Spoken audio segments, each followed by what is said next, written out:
النهاردة عندنا حلقة مميزة ومختلفة مع نهاية سنة 2020 وحصد أهم الأحداث والانتكاسات اللي حصلت على مدار السنة.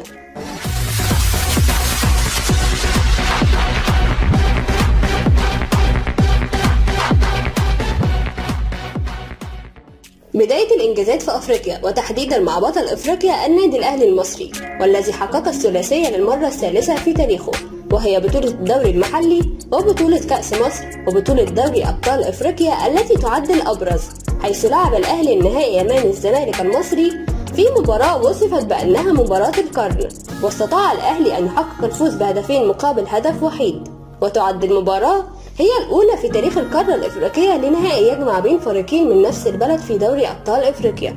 بالنسبة للزمالك فقد حصل على بطولتين في بداية العام، سوبر أفريقي بعد تغلبه على الترجي التونسي بثلاثة أهداف مقابل هدف وحيد، وسوبر مصري بعد تغلبه على الأهلي المصري بركلات الترجيح.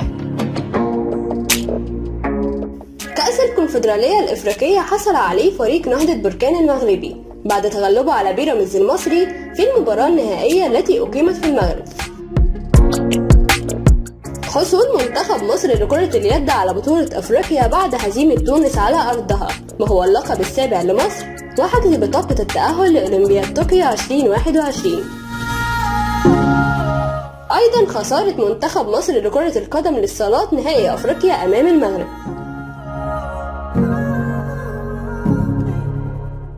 ومن ضمن الإنجازات العالمية الغير مسبوقة بالنسبة لمصر حصول ممدوح السباعي أو بيج رامي على بطولة مستر أولمبيا للمحترفين بعد معاناة كادت أن تمنعه من المشاركة في البطولة، ولكن بفضل الله أثبت للعالم أن بالإرادة والتحدي تصنع المستحيل.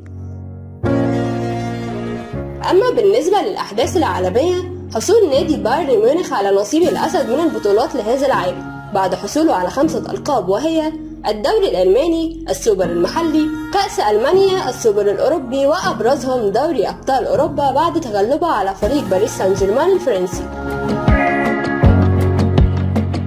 بطولة الدوري الأوروبي حصل عليها فريق إشبيلية الأسباني بعد تغلبه في النهائي على فريق إنتر ميلان الإيطالي بنتيجة 3 أهداف مقابل هدفين، والجدير بالذكر أن إشبيلية خسر نهائي السوبر الأوروبي لصالح بايرن ميونخ. ومن الأحداث الهامة في عام 2020 حصول نادي ليفربول الإنجليزي على لقب البريمير ليج بعد غياب 30 عام عن آخر تتويج بالدوري الإنجليزي. وعلى عكس الإنجازات شهدت 2020 انتكاسات وهزائم تاريخية لكبار أوروبا والعالم. البداية كانت مع برشلونة والذي تلقى أثقل الهزائم هذا العام على يد بايرن ميونخ في ربع نهائي دوري أبطال أوروبا بنتيجة 8-2، مما جعلها أكبر انتصار بفارق الأهداف في دور ربع نهائي من دوري أبطال أوروبا، كما تعد أيضا أكبر هزيمة لبرشلونة منذ 69 عام. الانتكاسة الثانية كانت من نصيب ليفربول عندما تلقى هزيمة مذلة في البريمير ليج على يد أستون فيلا على ملعب الفيلا بارك، وهذه هي المباراة الأولى التي يتلقى فيها ليفربول 7 أهداف في مباراة واحدة منذ الخسارة بنفس النتيجة أمام توتنهام عام 63. الانتكاسة التالية المذلة كانت من نصيب ألمانيا عندما خسرت من أسبانيا بسداسية نظيفة، وتعد أكبر خسارة لمنتخب ألمانيا على الإطلاق في مباراة تنافسية منذ 90 عام. تواليا للانتكاسات فقد تعرض فريق مانشستر يونايتد لهزيمة مذلة على أرضه أمام توتنهام بنتيجة 6-1، كما تعرض فريق مانشستر سيتي لهزيمة ثقيلة على أرضه أمام ليستر سيتي ب5 أهداف مقابل هدفين.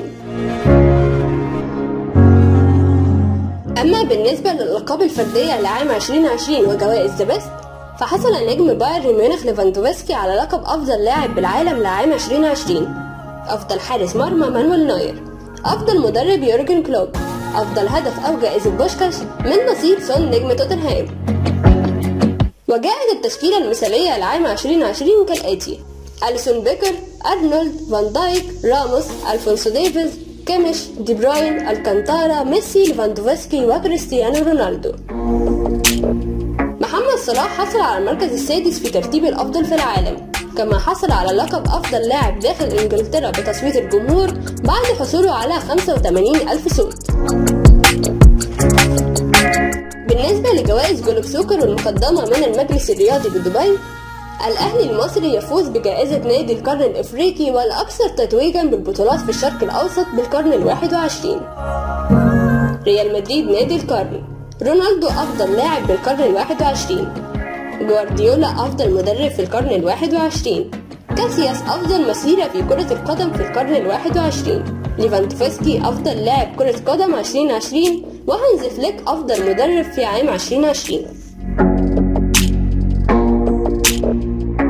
مع نهاية العام كانت الصدمة الأكبر بالنسبة لعشاق كرة القدم على مستوى العالم هو خبر وفاة أسطورة كرة القدم الأرجنتينية دييغو أرماندو مارادونا.